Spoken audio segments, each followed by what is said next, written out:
எவ்வளவு போராட்டங்கள் வந்துடும், மக்களுக்கு எவ்வளவு அங்கீகரிக்கப்படும், தீர்மானிக்கப்படும். சரியான அவங்க சட்டம் கொண்டு வர மாட்டாங்க, சரியா மக்களுக்கு நன்மை செய்ய மாட்டாங்க. அதுக்காக தான் நம்ம யாருமே பண்றோம், ராஜாக்களுக்காகவும் அதிகாரிகளுக்காகவும் விண்ணப்பத்தோடு வேண்டுதல். அதான் சொல்றாரு, நாம் எப்பொழுதும் நாம நல்ல ஒழுக்கத்தோடும் கலகமில்லா சொல்றாரு, கலகம் இல்லாமல் அமர்ந்து உள்ள ஜீவனம் பண்ண வேண்டாம். ஒரு நாட்டுல ஒரு மாநிலத்துல மக்கள் அமர்ந்து உள்ளவர்களால் ஜீவனம் பண்ண வேண்டும் என்று சொன்னால் உங்கள் மேல என்னாலும் இருந்த கடமை அவங்களுக்காக நாம் மன்றாட வேண்டும், அவங்களுக்காக விண்ணப்பம் பண்ண வேண்டும், அவங்களுக்காக ஜெபம் பண்ண வேண்டும், அவங்களுக்காக நம்ம சொந்தம் பண்ண வேண்டும். அதை சொந்தம் பண்ண அதுக்காக மிக தெளிவா சொல்லப்பட்டிருக்கு. வசனம் அப்படியே இருக்கு, ஒட்டையில அமைதியா இருக்கணும். அப்படியே நீங்க அப்படியே அப்படியே பண்ணக்கூடாது.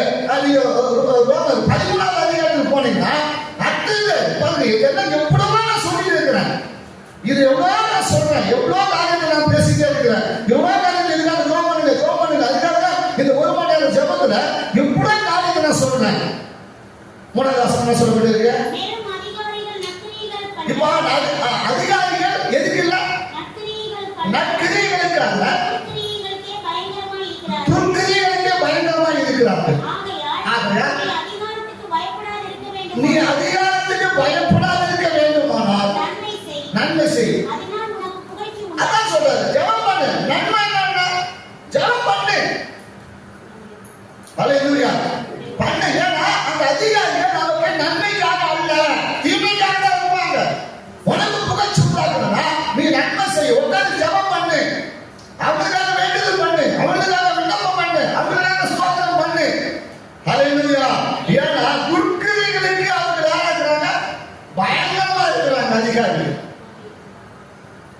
நீங்க போய் பாருங்க, நீ 10,000 லஞ்சம் கொடுத்தா கூட அவன் நம்மள என்ன செய்ய மாட்டான், வாங்கின அவன் நம்மள அரவணைக்க மாட்டான். அங்க உட்காரி அப்படிதான் சொல்லுவான், கொடுத்துட்டு அந்த உட்காரி போய் நம்மகிட்ட லஞ்சம் வாங்கிக்கிட்டு நம்ம பணம் வாங்கிக்கிட்டு என்ன செய்வான், அங்க போய் உட்கார அப்படின்னு சொல்லுவான்.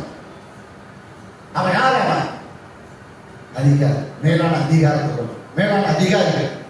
அப்போ இவங்களை நாம ஒரு வேண்டுதல் பண்ணும்போது, ஒரு விண்ணப்பம் பண்ணும்போது இவர்கள் எல்லாம் நமக்கு என்ன பண்ணணும், சுத்தி சுத்தி சுத்தி சுத்தி அங்கேயே வரணும்.